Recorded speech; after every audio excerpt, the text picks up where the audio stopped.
Well, hello there. Thank you for tuning into Kennedy's Review, a message in the music. I'm Kennedy Brown, and you know the drill. I always take a classic oldies and break it down to the message that I get in the music. It's for entertainment purposes only. I can't stress that enough. And it's for my imagination only. Okay, I'm not saying this is what happened in the song.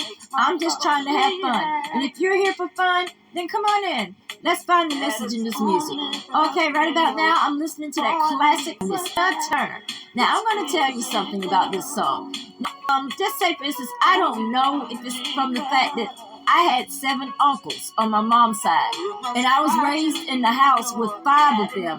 So I don't know from watching them if I got this mentality, but to me, I'm going to say this. This song came out when I was 16 years old, and I've always felt that if you are not married to someone, you can't cheat on them. So I'm like this, I wasn't a very loose and wanton little girl or anything like that. I was not a garden tool.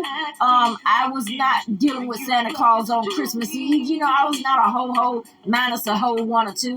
I was a good girl. But I did know that, I'm an oldies kind of girl. And, I listened to a lot of oldies music and stuff. And I saw how those girls back in the day, in the 60s, were getting their hearts broken because they were, just focused on one guy. I felt like, so what's wrong with it?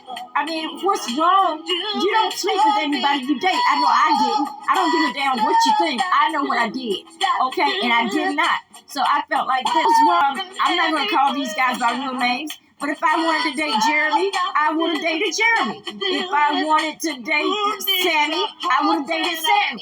If I wanted to date Tim, I would have dated Tim. But you know what? It was nothing serious. It was what's love got to do with? We were friends. And besides, all 3 of these guys, all 3 of them were 4 years older than I am. And they were in one was in the Army, one was in the Navy, one was in the Air Force.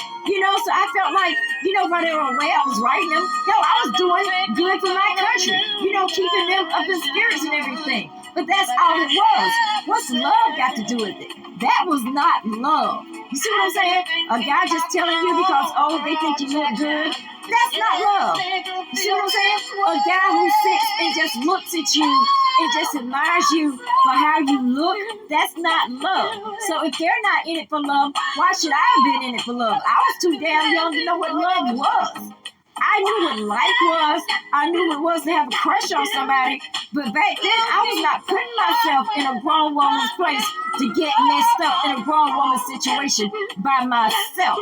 Okay? Truth be told, yes, I was a teen mother, but I was 18 years old. You see what I'm saying? And that right there, giving birth to that baby on December 30th, 1986, that was the first love I ever had for another person in my life like that, other than my mom. So, yeah. And then, I didn't know, like I said, until my daughter came along, I didn't know what love was. But then, 2 years later, I met Keith, and love has every damn thing to do with it. So I'm glad that I had that self-mentality back then. Now, exactly what love has to. I know it's because of my hubby. This man has made me sit and listen to every love song Sam Cooke has ever sang and explain it to him. And now, let me tell you, he is my Sam Cooke song. This has been your girl, Kennedy Brown. Merry Christmas.